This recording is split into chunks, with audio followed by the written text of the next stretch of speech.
And sometimes it's people aren't being honest with themselves, which is even trickier. I think it's being very clear about what your politics and values are and knowing that too is a piece of this. Because I think some people, and I've certainly been there at different phases in my life where I thought something would work or I could compromise on something, or I thought I'd like my makeup and then I realized I didn't, right? And then you realize as it's acting out that, actually, I don't like this. So I think there needs to be some experience or self-awareness or something like that. And if you don't have that, then that could be a real problem. Yeah, exactly. Also, I realized that in the moment we first brought that up, I was like silently laughing. So if people didn't see the video for that, it just looked like you were laughing alone. Just so everyone knows, when Dr. Ray was laughing during the first moment of that, I was like cackling, but silently, so I didn't interrupt. But let's reality test. Welcome, friends, to Reality Test. What is reality testing, you may ask? Well, it's something we all do every day, maybe with our loved ones over dinner, with coworkers at the water cooler, etc., when we check our subjective or personal emotions, thoughts, and so forth against objective or sort of more agreed upon fact-based reality. Although, because Dr. Ray and I, Dr. Kay, are social constructionists, we don't actually believe there's one true objective reality, but rather our own personal versions of it constructed in the context of relationships. But you get the idea. So here in Reality Test, we're going to be testing the castmate realities and the producer antics of our favorite reality TV shows against what we know as licensed psychologists about the reality out here, off of our TVs. We hope you'll join us as we attempt to reality test. That's it. Thanks, y'all. Now check out our campy theme song. Are you feeling stressed? Your head's all messed? Well, let's forget all the rest. Fuck it, we're blessed, because it's time to talk reality test. Come with us. Let's reality test. Welcome to Reality Test. I'm Dr. Ray.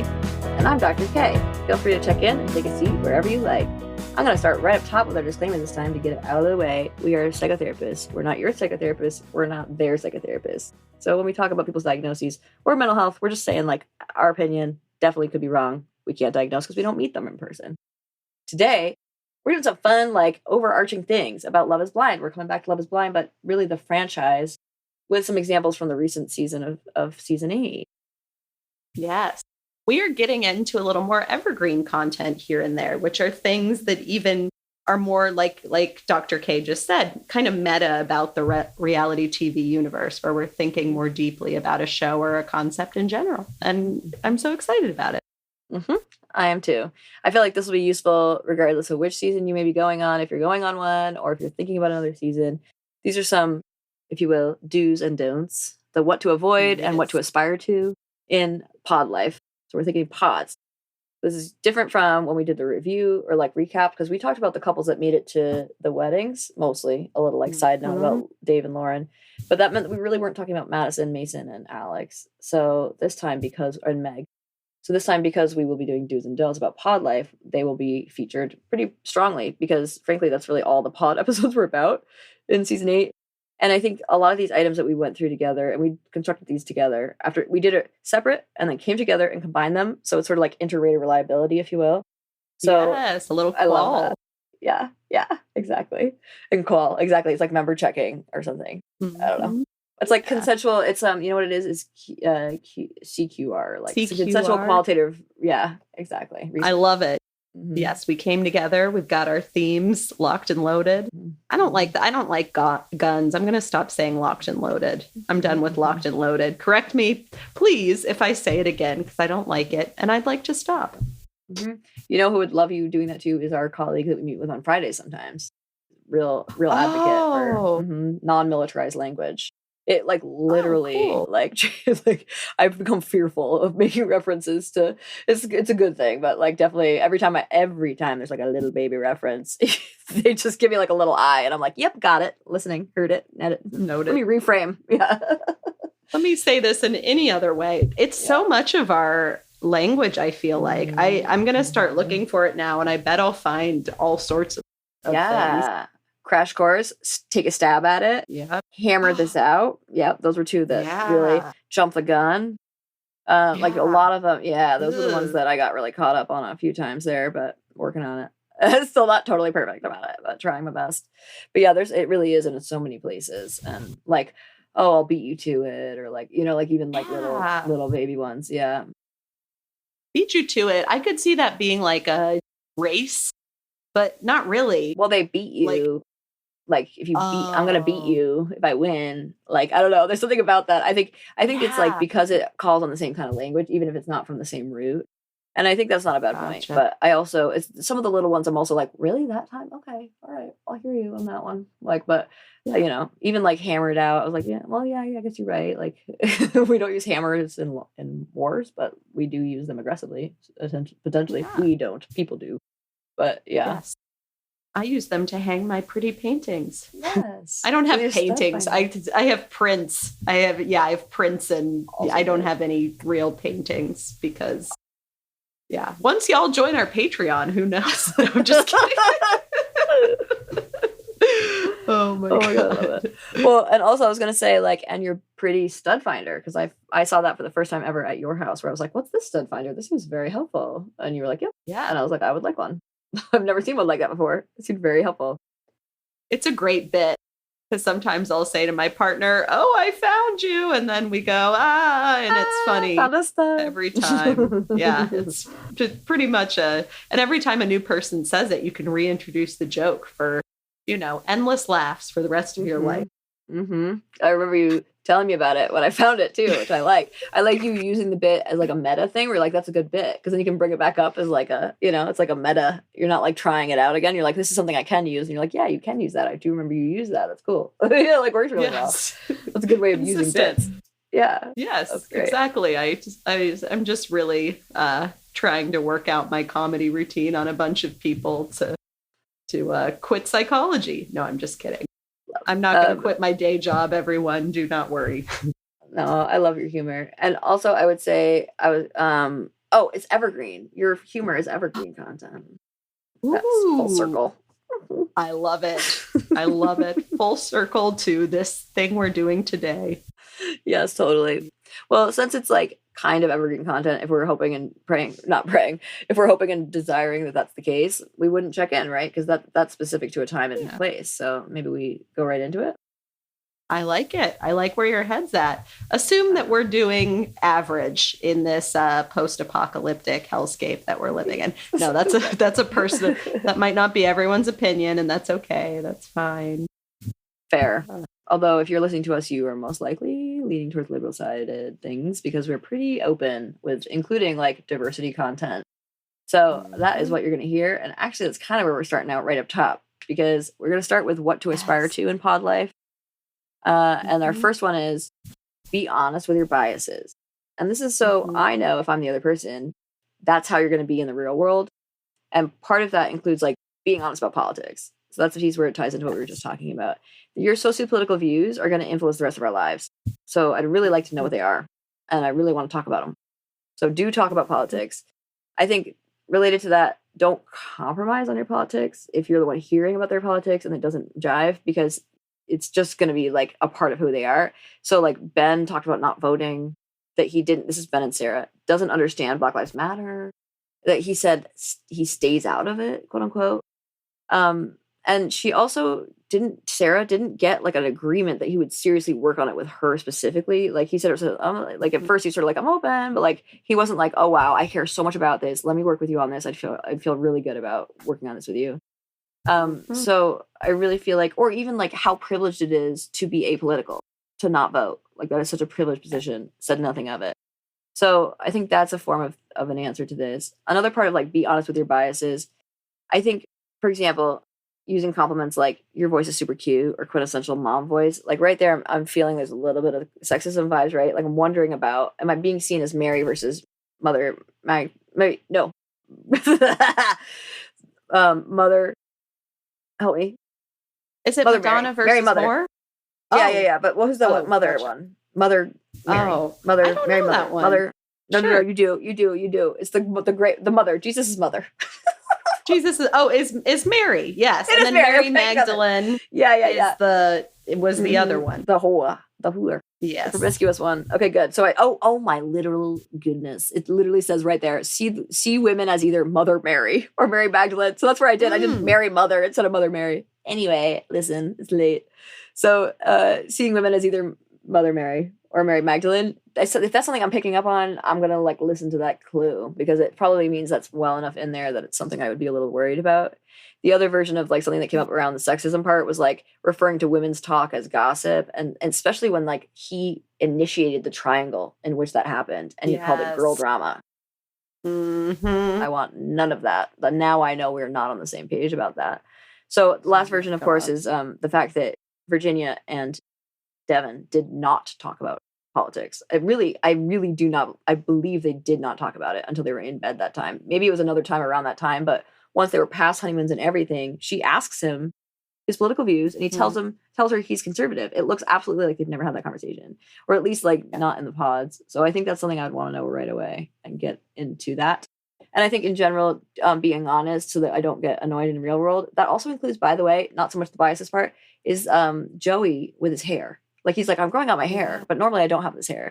It's like, if this is not how you normally are, I don't want to do this thing. Like, let me see and be a part of what you're going to be like once we're together outside of here. So any version of like misrepresentation, I think is alarming.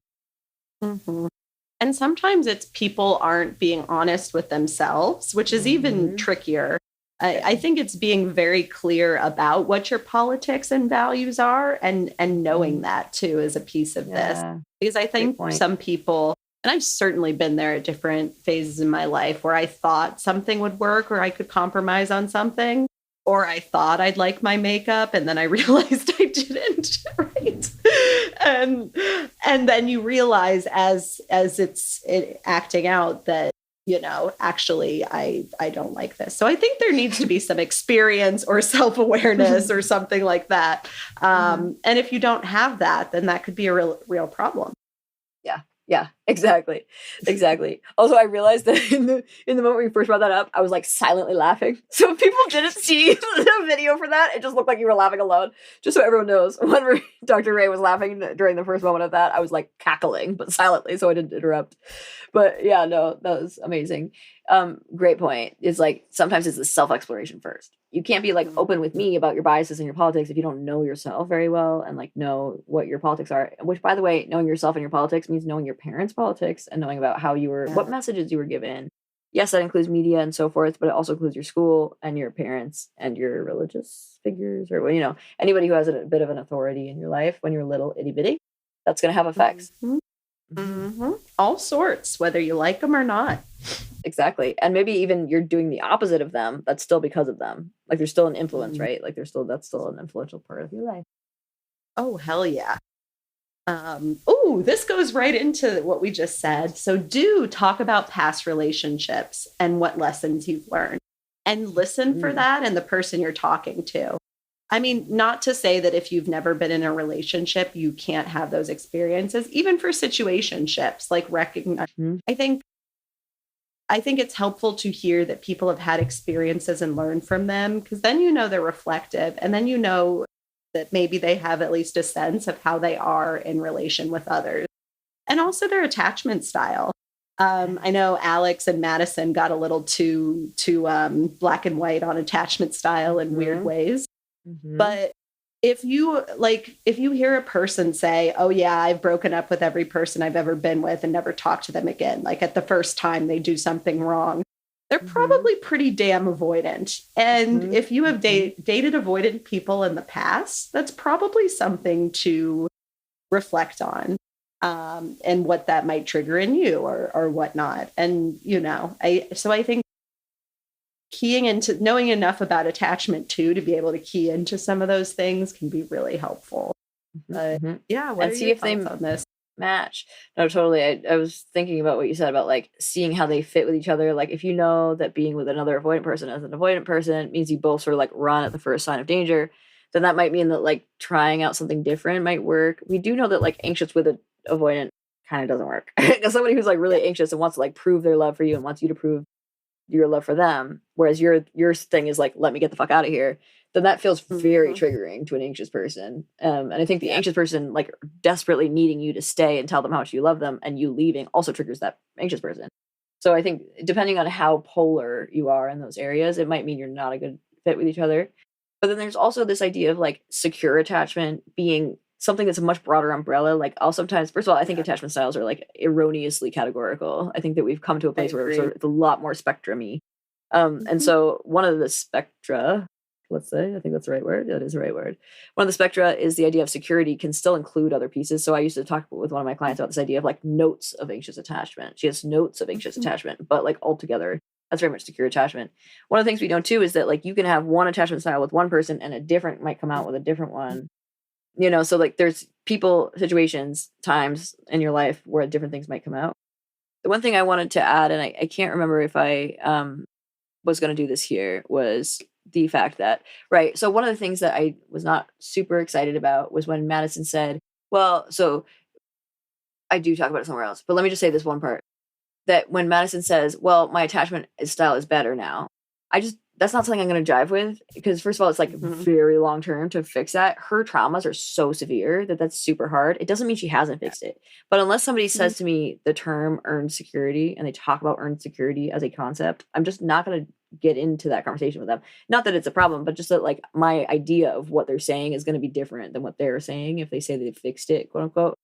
Just because I don't see it as like a firm location you can get to. But I also think like earned security is something your therapist would have talked to you about if you were working on it with a therapist. And if you're not working on it with a therapist, I'm going to have a harder time understanding how you fixed it. Not that you can't, but it's just extremely hard to do unless you're being very intentional about it.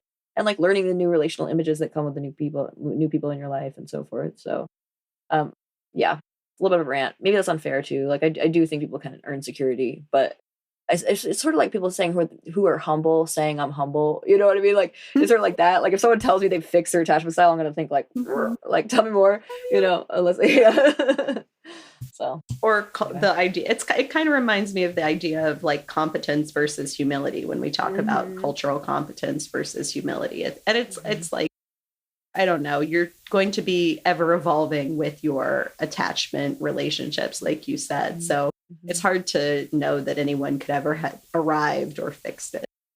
Totally. It's a journey. It's a lifelong journey. And I think you can be insecure and like also still have moments of, right, like moments or notes of anxious or avoidant attachment. And then there's also, to anyone who doesn't know this categorical model, the third is disorganized attachment, which is like mix of both strategies. You're anxious here, you know, avoidant there, mixed together. It can look like more like erratic or unexpected or like a little, it basically means trauma. Disorganized attachment means trauma.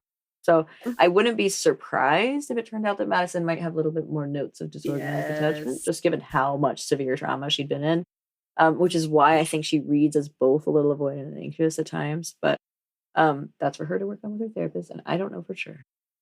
And it seems like she is, unlike some of the men on this season, as we mentioned before. Which I just have to say really quickly is totally what we just have to give her a shout out is what we talked about, the fact that in reunion, she was much more ready to talk about the things that happened. I felt much better about like her understanding what happened. It did reflect some sort of at least self-reflection, but definitely felt like in the presence of a therapist, which I was just really impressed with her coming back with that solid, like, here's what I was thinking. And, you know, I liked it. Totally. And for someone who's been through a lot of trauma to go into a stressful environment like that, that's all about attachment, probably pretty damn stressful. And it's amazing that she's able to reflect on that and grow and all that cool stuff. I love it. Yep. Totally true. You go, girl. Yeah. This has come up on a lot of seasons, is talking about logistics. For whatever reason, people don't talk about some big logistics. This was a little of a thing on this season between, basketball player and PhD human, Devin and Virginia. My apologies to Devin and Virginia. It seemed like money was kind of a thing between them, but less than I've seen on other seasons where like, where are we going to live? You know, big things like that are just not, are we going to be in my house or your house? I really like my apartment. It's not going to work for some pretty like simple reasons that should have probably been addressed in the pod. So talking about logistics feels very important. Yes, totally. The only thing I'd add is it reminds me of on The Bachelor, where like, for example, in I'm gonna get there. I'm gonna get there. It's that guy who's super forgettable, which I'm so sorry. Oh, Zach Shallcross, when he picked Katie for his final rose, that like they lived in the same town, and I feel like that was a huge part of it, or city, whatever, Austin or some shit. But like it was I think a huge part of why they worked so well together, and I think it does make sense. Like if you're from the same area, that makes sense. It's a lot easier to imagine the logistics, and I think it's a big part of why Love Is Blind picks people from the same area when they do this, and I think it's super smart. Absolutely, love that one. Next do is be honest. Oh my gosh. With yourself, with others, especially when you get in the real world, or even before that. Like be honest. Be honest always, I guess. Well, well, you have another point about that later, but if you're talking to two people, don't tell them both that they're your number one. That's not going to go well for you. In the real world, if someone's having a kind of story on TikTok about a one-night stand with you 4 years ago, maybe get ahead of that a little bit and bring it up with your partner. Otherwise, it looks really fucking shady. And then when you minimize it, when you A, don't tell me about it, and B, minimize it, I'm going to feel pretty weird about that. So these are just, seems pretty obvious. I don't know. But like, no, it's so true. Be honest up front, and maybe even like think through things that might come up in the real world. Like if you had kids with someone else was another thing that came up in the past. There's just all these things. Tyler. Yes. Totally. Yeah, things come out, friends. And then we were also talking about the redhead with the woman of color, whose names we both forgot or whatever, but he also has a little bit of the like fudging of things around the edges, and you can like see it beyond just what he lied about in the major way, which was the sexing thing. So there's the sleep study.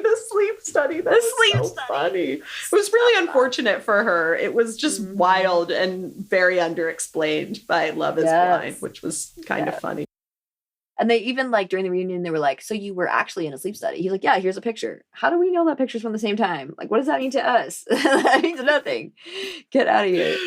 But also like, so what? Like, so what? He's on a sleep study. He was sexing someone. Done. Like enough information for me. Okay. Thank you. Right. I mean, like sex me, right? If we're together, sex me or don't, like, or don't sex. Yeah. Or like, pay for a service. I don't know. There's something like, not to say, but you know what I mean? Like there's like bots, and they're also like humans. There's like call girls, like there's certain things that happen online that are like a lot safer than like a person, that I could imagine you meeting, I don't know. I don't know if for me personally, that would be okay, but not for everybody, but yeah. Okay. So the other thing I wanted to add to that was create a safe space for opening up and going deep together. Is similar to being honest. Like you do want to be honest. You don't want to be cruel. So some things are better saved for the show therapist. Some things you can like take a beat, go tell the show therapist. But I think really trying to work towards that safe space, because you are both going to need to like have that emotional connection, which includes being vulnerable. And the harder it is to be vulnerable, the harder it will be for the other person to see you as a viable option as a partner. And this came up a couple times. Like Madison talked about it. She talked about it to Sarah, who agreed, so forth. Like, if we're not getting deep, we're done. Like, we're out. Because I need to know you can do that right away. And if you can't do it right away, then we're not going to do it our whole lives together. Absolutely. So I think doing it will help you get somebody to see that part of you, but also is like a better way to be in the world. A similar, so like adjacent, like parallel to this is being clear, like a part of being honest is being clear that you're gonna care which way the other person goes, versus being so cool with someone exploring other options that they then don't worry about hurting you by going the other way. So this is Dave and Molly and also Madison. No, not Madison. Dave and Molly and Lauren. So Dave to Molly was like, you're sort of my number one. And to Lauren, you're sort of my number one. And then Molly said to him, like, hey, I understand you have another person. Cool. Like, I get it. Whereas Lauren was kind of like, ouch, man. Like, I kind of felt like you had this other person. It kind of hurt hearing that she was having the same experience. And he was like, oh, no, I'm sorry. Like, I feel like the day he committed to her was when she finally was like, listen, this sucks. Like, I'm out if you don't figure it out. And so the fact is she did put a little pressure on it is actually part of what like made it happen. And I've seen it happen over and over. That was not the first season that happened. It's happened over and over. If someone says, no worries, not upset, that person is going to be broken up with, because the other person is going to be like, well, listen, at least she'll be less upset. And if she's less upset, she won't go on Instagram and complain about me. And then people won't, come for me in the comments. So for example, like quote was, makes me feel, Dave said, makes me like you more that you're not putting pressure on me. No, does not. That's how I knew. As soon as he said that, I was like, Molly's going home. Like, I was like, I already knew as soon as she was like, no big deal. I was like, no, girl, don't do that. And then Dave was like, I even like you more that you're doing that. I was like, no, you don't. She's going home. It's so relieved. Yeah, exactly. It gives you an out. Lovely. I love that one. Anything else you would share about being honest as number 4? I don't think so. I think we got the honesty down. I think so too. And there's themes of that throughout as well. So we'll hear more about it. But the last one, number 5, bring your humor and engage with theirs. See if your humor is compatible. So maybe the opposite of that would be using your humor in a derogatory manner. So like, for example, not inclusive, but like not all inclusive, but an example would be fucking Dave. So when he said, what's wrong with you? First of all, terrible joke. Second of all, he repeated it regularly. Don't repeat shit. Every time y'all repeat something, it comes up as a montage. Maybe not every time, because frankly, I'm sure there's plenty they don't even bother with. But like Tucker or Tyler, what the fuck that guy's name was, who had somebody at home, maybe that was him, someone else that year.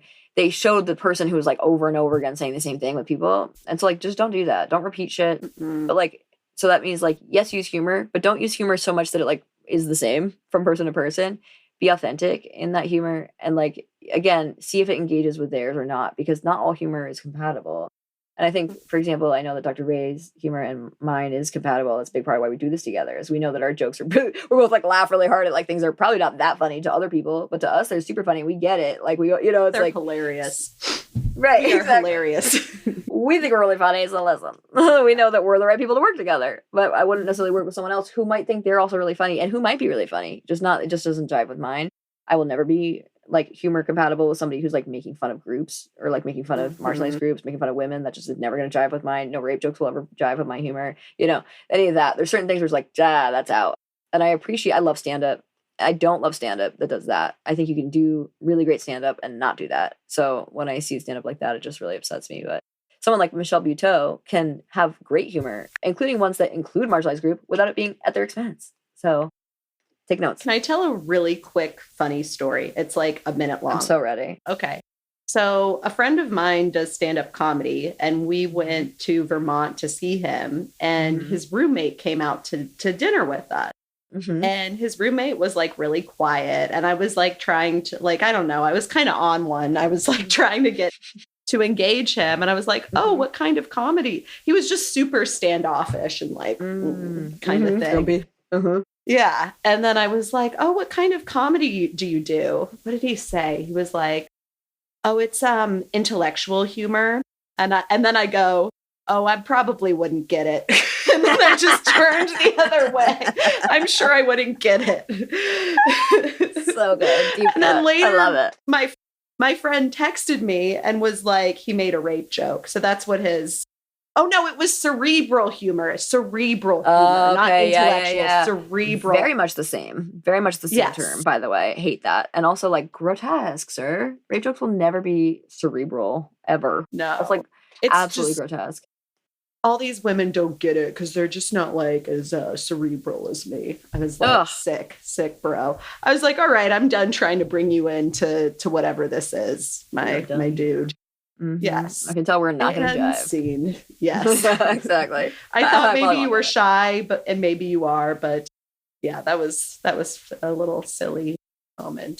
Maybe part of why you're shy is because people give you feedback like, shut the fuck up. And you realize that some of your jokes are just not landing. So then you figure you must call it cerebral so you can explain why some people don't like it. It's just, you just don't get it. It's just, you don't get it. It's like, no, it's actually that I'm offended deeply.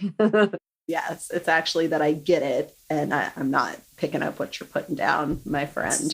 True. It's, if anything, we get it more because we get the like sociopolitical context of why that's so fucking disgusting or like depressing or, dismissive and depressed, what's the other word? Like despairing of people that really just absolutely do not need to be despaired more. These are actually like victims and survivors that in no way would be the one that I would want to target with my humor. Yeah. It's triggering. Like people can actually like full body have experiences in response to that joke. Like, is that really what you want to do? Not like humor and joy, like trigger, I will dissociate out of this and never see you again and never let people come to your show and tell everybody that you're fucking horrific. Like Tosh.0, which by the way, I still harbor against him for a rape joke he made in a stand-up show, like will not watch things he's on. I tried the one whatever the fuck it was, that show that he was hosting. Every time he came on, I just fast forwarded. I absolutely like cannot stand looking at him. I can't stand hearing him. Just knowing he said it was a gang rape joke too against somebody who was in his audience at his show. It was like so fucked up, deeply fucked up.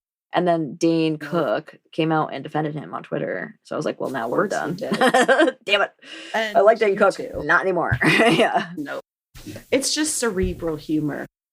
Yeah, they just know better than I do, clearly. Yes. I will say, similar to that, just like semi-adjacent, was that Dave bringing up the OnlyFans thing. Like, oh, I'm on OnlyFans. Really? Like, no, I'm just kidding. Like, dude, that is not funny. Like, people could be on OnlyFans and that's okay. I noticed that Lauren was the type, or like one of the people that was like, oh my God, you totally had me. I was a little worried. Whereas Molly, amazing. I really love Molly, by the way. But Molly's response was like, okay, that's fine if you were. Like, okay. Yes. You know? Like, I was like, go Molly. She's great. Yeah, I really like Molly a lot. And I like Lauren. Mm-hmm. Okay. They're both great. Mm-hmm. Yes, ma'am. But anyway, so now we're on to our don'ts. So this is our do's and don'ts. Again, if you fell asleep at the wheel, don't actually fall asleep at the wheel. Oh my God, maybe. stay awake. Wake up. We'll try to keep you awake. We're going to do our best. Yeah. No, I know. By the way, like context, we are recording this after a day of teaching, which normally we record on a day we don't teach. So this is like, you get us at our just absolute silliest. But I'm going to take the wheel here myself. Speaking of the wheel. Stay awake. For what to avoid in fun life, I'm going to say number one. Let's see if this is helpful.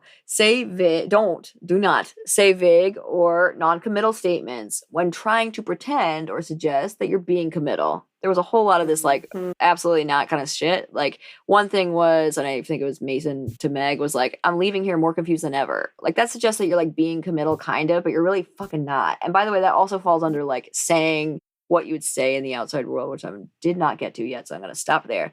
And so the other point in this related thing was, you were never low on my list, but after tonight, I was like, ooh, Lauren. So obviously that was Dave. So, like, that's like pretending like you were never low on my list, but like now you're really not low on my list. What? That's not committal, but you're acting like it is.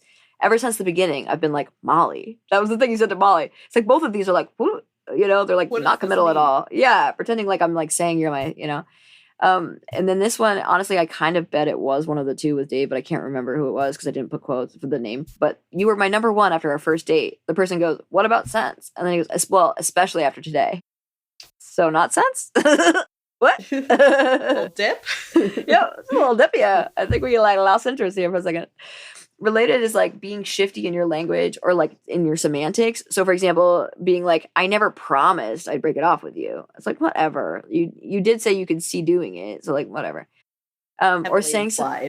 Right, heavily implied, friend. And implication, suggestion, very important. Here's why. We forget the exact language people use all the fucking time. What we don't forget is someone's intent, and we gather someone's intent, which is all the time wrong, of course, but we gather their intent because of our impact, the impact on us.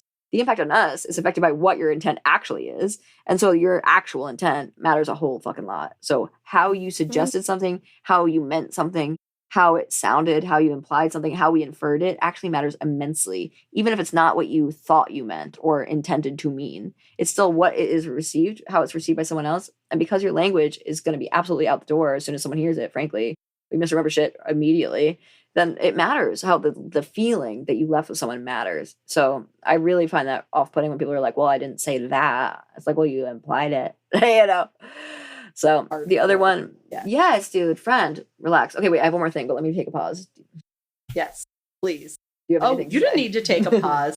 I didn't really have much to say, only that I agree with you. And yeah, people remember the latent content more than is that manifest? Yes, no, you got it. Okay, perfect. Yeah. Mm-hmm. So if you're focusing too much on the manifest content, you're probably missing or not reflecting on what you were actually going for in that moment. Which Bryn is really good at latent content, as we've discussed before. You in particular were all on that, like I don't have a good metaphor, but you were all on that. Yeah. Is that an okay metaphor? I don't know. Wait on rice. Yeah, I wonder, like, well, so like rice itself doesn't have to be associated with Asian American culture. Like, I assume one would have it be like that in our old school development of terms, like development of colloquialisms. So that's a good question. What is the like bread? Something on rye on bread, rye on like I'm not on bread. It can't be rye on bread because that's what white on bread is. Oh wait, white on bread. No, that's not it. Rye. You're like, what about butter on bread? That's just like delicious. I like it. I was on it like butter on bread. I was on it like rye on something. Anyway, listen, I don't remember. Rye on toast. But I think there are other one. Yeah, that feels good. I'm with it. Yeah, it feels great. I was on it like rye on toast. And also like butter on bread. I was also on it like butter on bread. So we're gonna look into the origin of white on rice, find out where that's coming from and why. And then we're also gonna look into what the one is with rye, because I'm pretty sure rye is a thing. I'm not 100%, but I'm like pretty sure. Yeah, right? It sounds a little bit relevant. Adjacent. The last thing, which relates to what we're saying too, is like, don't say something just because you think the other person wants to hear it. That's like a form of being honest we were talking about earlier, and this is a form of the flip, where it's like you're saying something because you think they want you to have a commitment, or they just straight up tell you, I need a commitment, and so you say something committal. So for example, Mason with Madison, of course he first was like committing, then he's backing off, and then because she was implying in both cases that that's what needed to happen, so he did those things, and then she was upset with him for it, which is questionable. I think how she explained it at the reunion made a lot of sense, but at the time we were sort of like, wait, didn't you, what, like, isn't he doing it because you said da-da-da? And so I think doing it because someone wants you to is going to get you in sticky territory, and it kind of always does. So I would say in real life too, but certainly in the pod, avoiding doing what you think you should do. Yeah, I love it. Fabulous. Love it. Number 2 for what to avoid. Oh, no, you said I think. I'm so sorry. Continue. Oh, no. I was just going to say, I think that's it for that one. You were giving a nice pause for me, but I didn't have anything to add. I was just right there with you. I love it. I like that we're both here together. Going on to the next one. Also, by the way, that was a very Daniel thing to say. I was right there with you, right? Remember when that came up? Taylor was like, I like how you say you're right there with me, because it feels like you're with me rather than like me too. Yeah. So thank you. Next, what am I going to get your eye on my fucking chest? No, I'm not going to do that. I'm just joking. I'm just joking. So Connor can be like, what's happening? What's going on here? The podcast is taking over your life. And your heart and your skin. It's just here. It's over your heart. Oh my God, I love it. That's phenomenal. Like, please get my eyes on your chest. Don't. I will cry. I will actually die and cry. I know you won't, thank God. I will not. God. I know, thank God. I know. Nor will I. Good. Great ground rule in our friendship. Yes, to set. Exactly. I mean, like, maybe we should get like RT together somewhere. Yeah. I would do that. What I won't do is eyeballs. No. I think that's a great boundary. I'm glad we're discussing that here. See, these are the hard conversations you have to have in the pods, people.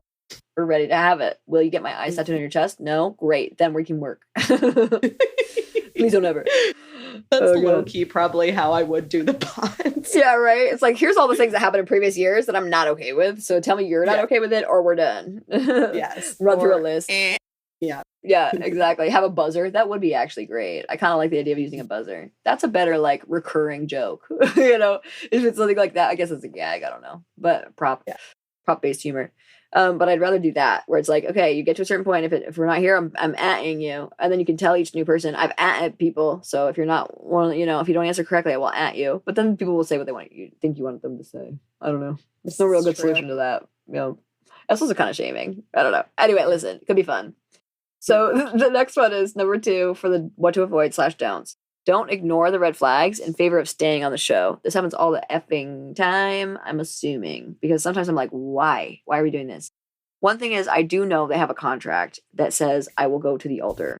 So even if they're going to break up, they have to finish and go to the altar. Have to, right? Like, but the have to is they will be fined. And I think it's like, I'm assuming like 10 grand. I don't know if that's true, but I'm assuming it's 10 grand because they also pay them. So I think, right? I think they pay them. I know some people, other shows they get paid. I think they get paid. But the point is, like, they will definitely get a fine on that pay because they have to give up their jobs for a certain amount of time. So I think they do get paid a little bit. But they get fined a whole bunch if they break a contract. So that gives them an incentive not to. So they want to go to the altar so they don't have to lose that fine amount of money. That makes sense. So that means it makes sense trying to stay on the show at that point. But I think in the pods, less important. Because people get popped out of the pods all the time. And I don't think that should be your main focus. People can make it all the way to the end of the effing show and still not be on it. They can edit you out. There are people who make it to the end and get edited out. Mm-hmm. That sucks. That's weird. There was a couple this season, I think, that made it to the altar. Yeah. What? And we just never saw them. They got married. I think they said yes. Yeah. Or I'm conflating two couples, because another couple may have just gotten engaged and didn't make it to the weddings. So I might be thinking the couple that got engaged and they're so happy, and then like plus one that made it to the altars maybe said no. I have no idea. But I know that Britt, B. Dot, the coach, she also got engaged to someone else. We never found out. We didn't see it. Didn't exist. Yeah. That's so sad. I would have loved to watch more of her. Same. What the fuck? Mm-hmm. Damn. Exactly. That really sucks. That bums me out. Me too. Apparently it was like something he said, like I guess in some context he said I would never marry a dark-skinned black woman, or like I would never marry a black woman, and then got engaged to her, and they were kind of like probably not gonna let you be on TV because of that. Gotcha. So I think there was something like that. I don't remember if that was exact. I know that was what the article said, or like whatever I was reading said happened, but I'm not sure if that's true. But if that's the case, like I get it kind of. I also feel like that's important to raise up. I don't know. So yeah, for us to be like, what the fuck? Absolutely. A learning moment. Mm-hmm. Like, similarly, since I'm talking about B. Dot, is the bisexuality misconceptions. That's an area of red the fuck flag. Another red flag is BLM or voting not mattering. Another is telling me you're testing yourself about whether you've improved your shallowness or your integrity. I'm going to go ahead and say, not me, friend. Don't test yourself on me. I also didn't like I don't know if I'm seeing you because you're like all the girls I've dated before, or if it's because of you. Red flag. Bye, thanks. Another one was talking about other women negatively or in a pejorative manner. No. So like the other women all hated XYZ or were dumb about XYZ. Like Dave did this all the time. He was like, oh, all the other women hated when I said this. So that the other person would be like, so like Meg, or not Meg, so that Molly or Lauren would be like, oh no, I was fine with it. You know, it sort of puts them in a position for him to say shit like that, but also like, gross, don't talk about other women that way. Not helpful. He did it kind of throughout the whole season. Like there were moments where he'd be like, well, she said, da-da-da. Just, I don't know. I didn't like it. It was like forcing comparative language between women. Or talking about sex in a way that makes it clear you'd rather be sexting right now. I also felt like there's a way to talk about sex respectfully. Honestly, a lot of that was Molly as well. Like I felt like Molly was very respectful, very thoughtful, like was able to talk about sex in like a very calm way. And versus like Dave being like, oh, or like other people being like, oh, okay. You know, so there's a way in which talking about sex doesn't have to feel like you're kind of like jerking it on the other side of the wall. Is that gross? Yeah. I don't know. Yeah, it is. It's gross. Yeah, there's just another way to do it, you know? And I think sex positivity includes sexual health, being aware of your sexual health, being aware of like masturbation, being aware of the fact that sexual health includes fantasy, being able to talk about these things very matter-of-factly is a part of sexual health.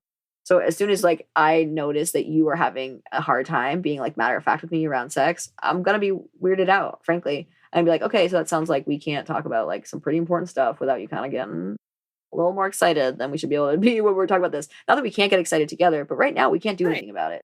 We're not about to jerk it together in front of the fucking cameras. So let's take a notch down here. Take it down that notch and keep that notch off your belt. I don't know. Off the belt's great. I would love it. No notches here. That's it for that item for me. So tell me if you have any thoughts about number 2.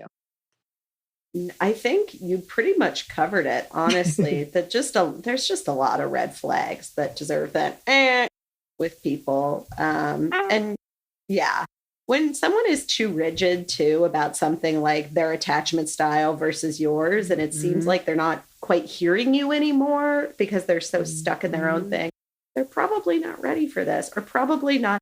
I mean, Dave is a great example of this. He seemed to always like distance. Oh, you're the kind of girl who's this, or it's like, it's not getting to know the actual person. I can't explain what it is, but it's like distancing and strange. Yeah. It's a patriarchal, like knowing. And that's sort of like, I was talking about this off mic with you too, there was like, this idea of like knowing is destroying, because as soon as we know something, we destroy it in its like natural habitat, because now it's the version in our head of it. It's not like the natural habitat version of it, which is no way like our version of it, because our version is always going to be influenced by who we are and what we've been through and da-da-da.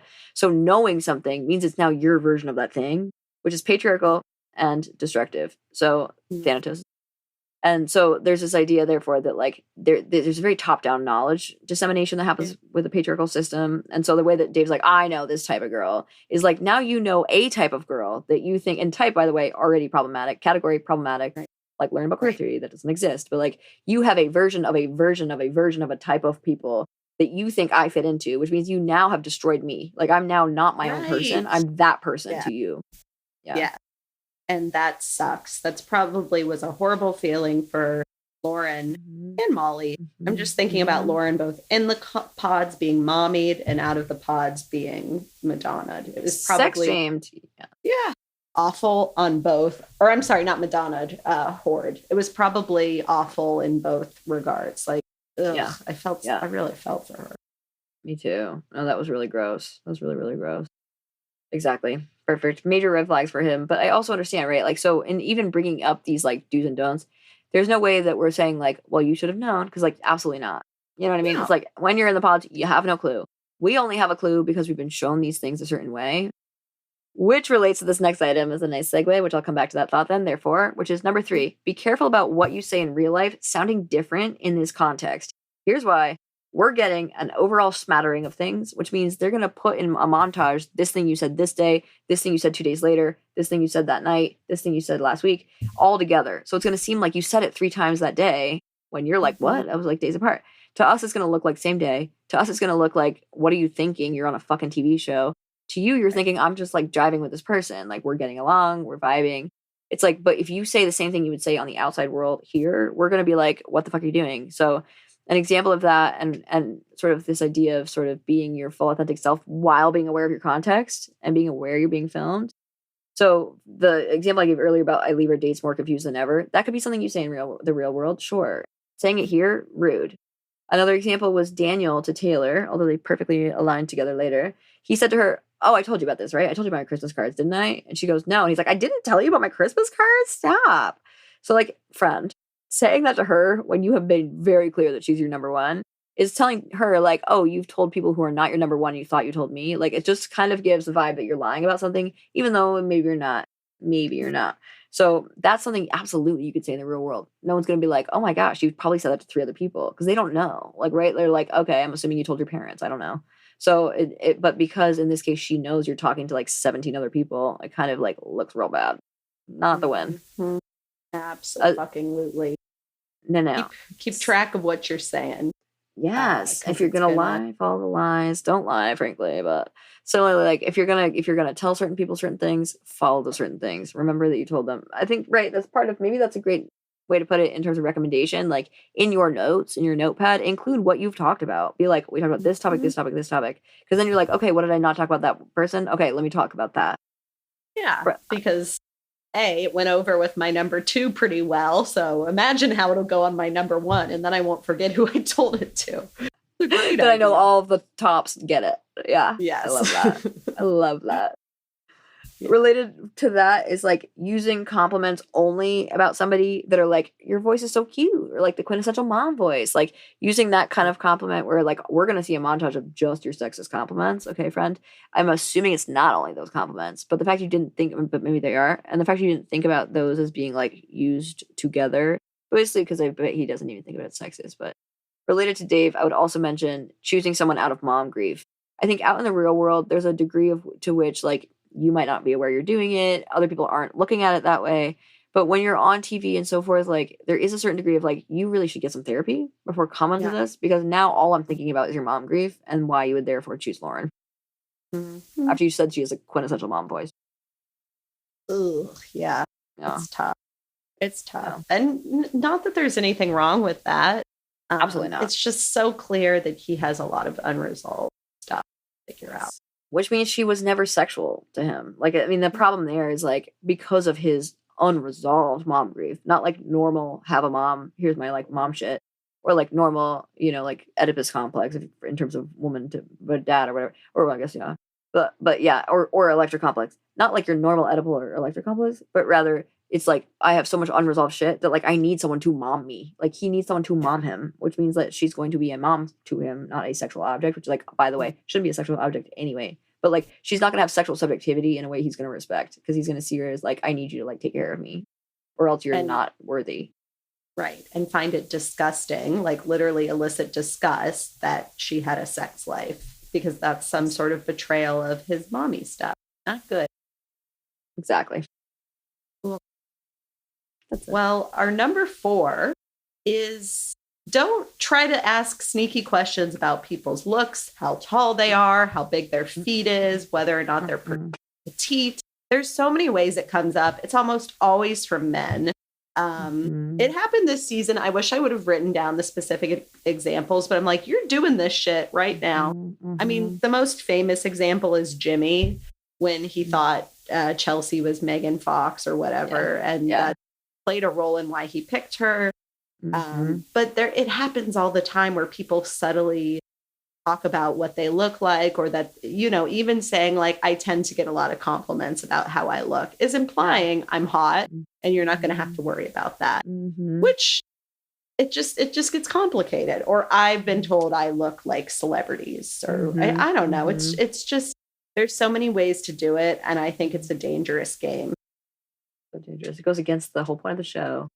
Madison was one of the people who was like, and I'm hot. I'm an artist and I'm hot. You know, she sort of like got at that like pretty explicitly. That's right. I would also add that like maybe Chelsea did us all a favor by like not looking the way she said, because then everyone else could be like a little more suspicious of what people are saying about their looks, which I think is a good thing. I also think she looked gorgeous. She very much does look like Megan Fox to me in certain lights, but the way that Jimmy felt about that, two people that don't get how I feel about Chelsea, and that I think she's gorgeous and looks like Megan Fox in many ways, that those people who don't get it, at least then they can be more fucking wary. And the other thing was to like not believe it, so they don't fucking ask about it. The other famous example is Shake, hey? Like when Shake was like, can I lift you on my shoulders at a festival? Like, oh yeah, that was yourself. Bad. Yeah. That was brutal. Real bad. Yeah. There's a lot. Or like piping up if someone says they were a cheerleader or something and assuming that that means something very particular or what. There's just so many subtle ways. Yeah. And men are just so obvious. Oh my God. It's not even subtle. And it happened this season. I know it did. I just didn't write it down. But some of the questions that did that. Yeah. Yeah. And I was like, yep, you're trying to get at what she looks like right now or whatever. Yeah. I honestly don't remember at all. I know what you're talking about. And I know, like, I remember Madison talking about it like willingly, but I remember also that there were some questions where I was like, okay.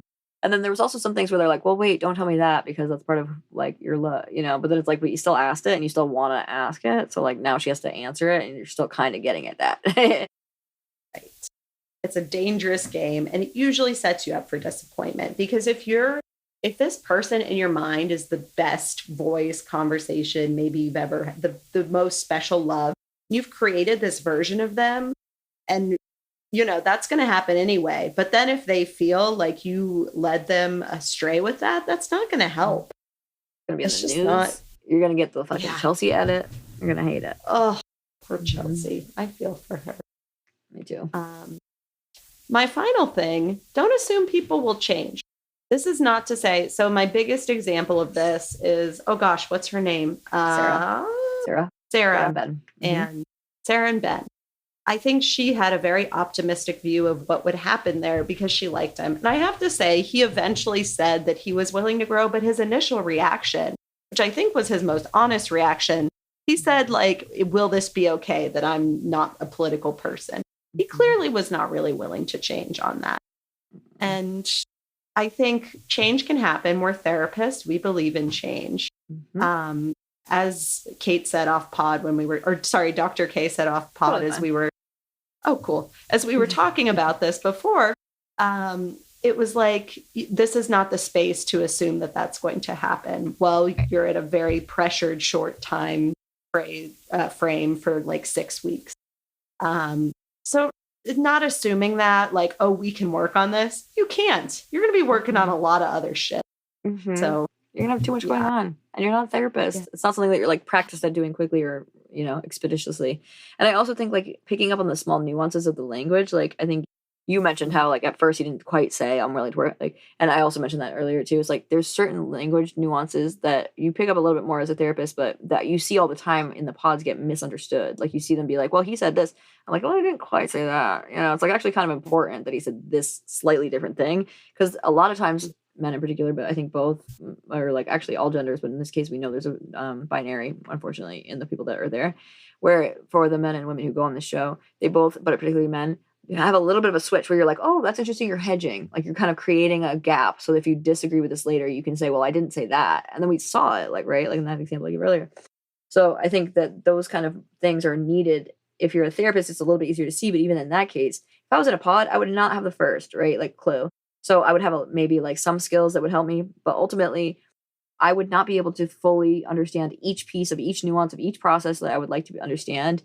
And therefore I would not try to see that as my time to either fix my fucking self, fix my fucking shallowness or my integrity, or see it as like, now I can change you. Like, okay, we're here. I got you. Now I can change you. I would not try to take that on because it's just so largely impossible, especially while cameras are on you, because then it's sort of like all they're thinking about is how they look. So if they see like you trying to change them as them being weak, they're never going to want to change. Right. Absolutely. Very well said. Yes. It is not the time or the place for people to change. Try to change people. Yeah. They should change, and they should change when they watch it back, and they should seek a therapist, and they should do that all the way through. Honestly, you should go see the show therapist while you're there. You should see a therapist as soon as you get out. You should have a therapist that you start with before you go on it, so that when you get off of it, they already know how you were. Like if you keep saying, well, before the show, I was like this, before the show, that's not going to help your therapist. It's going to help them if they see how you shifted, so they can be like, look at all this growth. Here's how I see you now. Let's keep working on this. And I think that that's really key. So my biggest recommendation clinically would be to have a therapist you're already seeing who could also prep you for the show. Have you help, like, I notice a lot of people journal. That's incredibly important. Do definitely journal. There should be some serious journaling. Think about your self-views, how you are when you're alone. That's how you are, and so like that kind of journaling is how you are alone. I think that's really key for understanding who you are in the pods, because you are kind of alone in some ways because you're physically alone in the space, but you're trying to be your most authentic self. You can't do that if you don't know your most authentic self. Love. Oh, this was a lot of fun. Yay! Love is blind. Do's and don'ts. Come check us Thank you out for having this idea. It was a blast. Oh, I know. I loved it. I had so much fun thinking about it. And yes, it was fun seeing how many came up in just this one season. So maybe we'll grow on it later. So check us out. We're on Patreon first and foremost. Patreon.com/R reality T test. Or you can go to the search bar and do @reality test. We're also on Instagram at Dr. K Pods and Dr. Ray Pods, respectively, for myself and Dr. Ray. We're also on TikTok at dr.reality REALITV. We're on, and so just kidding, we're on YouTube and Facebook, both at Reality Test Pod. Our page is Reality Test Pod with spaces. Our YouTube channel handle is at Reality Test Pod, all one word. And last but not least, our email is realitycheckpodding@gmail.com. Yes. And please rate, review, subscribe, and tell all your friends. And join Patreon because it's fun. Yay! Join us. $5 per person per month. We'd love to see you there. You get all the shit included. $5. Tell me that's not easy. Plus, we'll probably give it to you for free because no one's clamoring down our door. Or like, these expressions. No one's banging down our door. So we'll probably give you the free one because each month or each week we're trying to give people a free one. There's not enough people trying for it. So frankly, you'll just get it. So come on down. You'll get a whole year of free Instagram. Not just kidding. I keep doing that. Free Patreon content from us. It includes some shit you can't get anywhere else. So come hang out with us, including chatting with us, which we'd love to do. So with that in mind, what a goddamn delight with you at the end of a class day where I just would ready to just absolutely burn some shit down. And instead we had some fun blowing some shit up in terms of do's and don'ts. Yes. It was a blast, my dear. And it was. Yes. And yes, I will see you next session. Shit, was it yours? It was, but you know what? We'll both see you next session. Yay. Bye, friends. All right. Cool beans. We're gonna do that. Bye.